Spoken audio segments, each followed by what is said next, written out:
Okay. Hello, good evening. Isa pong mapagpalang gabi sa ating lahat. Dito, pakikita ko lang po kung paano ako mag-trade sa Binance, kung paano ako bago, sana may matutunan kayo. Ito.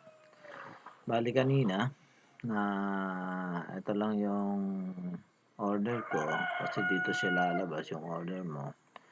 Order history, okay. Trade history, okay. Tapos yung open orders. Pag open orders po, ito lang yung nakalagay na bali hindi pa siya nati-trade, hindi pa siya nabebenta, hindi ka pa nakakabili. Okay, ganun po siya. Tapos, ang pera natin ay ito, 0.0024 BTC, Bitcoin. Tapos, sell natin sa USDT, US dollar. Okay. Ngayon, pag magsisell dito, naglagay ako ng limit. Okay. Kasi hindi market yung ginamit ko. Kasi kung market yung gagamitin ko,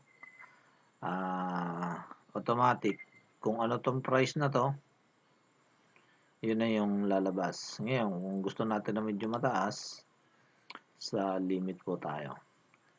Tapos diba 100% kanina kasi ito nga, ayan, sa 100% maglalagay ka lang dito kung magkano. Diba ito naglalaro sa 7,900 ang dollar ang isang Bitcoin. Okay, so maglalagay ka lang dyan. Ayan, 40, ganyan.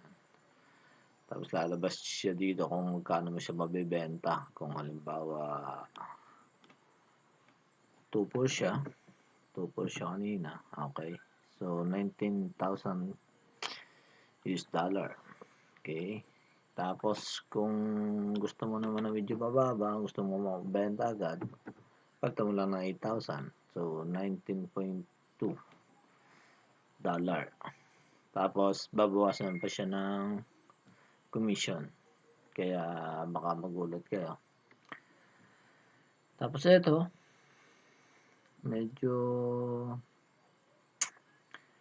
ang kasi ng Bitcoin natin medyo pataas. Okay. Yan o. Yan yung market niya. Okay. Tapos baba. May 14 ng 730. Okay. Nasa 8,000 siya, diba? 8,054. Bali, bumaba pa siya pala ngayon. Okay. Bumaba pa siya. Ayan o. Okay. Ayan.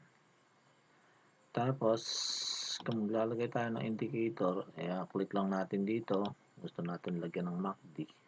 Okay. Ayan.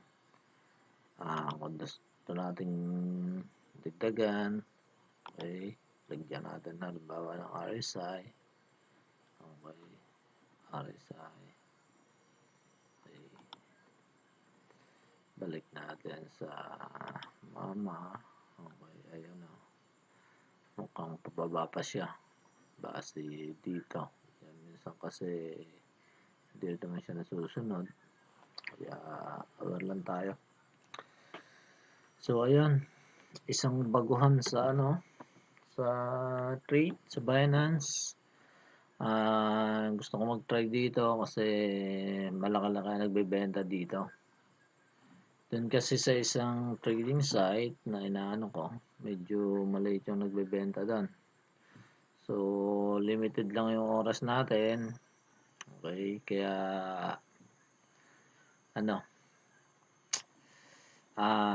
kung may tanong kayo, comment nyo lang para may gustong tumulong sa atin, matuto tayo lahat. Okay, yun lang. Salamat at magandang gabi. Sensya na sa sa boses. Medyo batanggin yung kaya pasensya na kayo. Salamat po.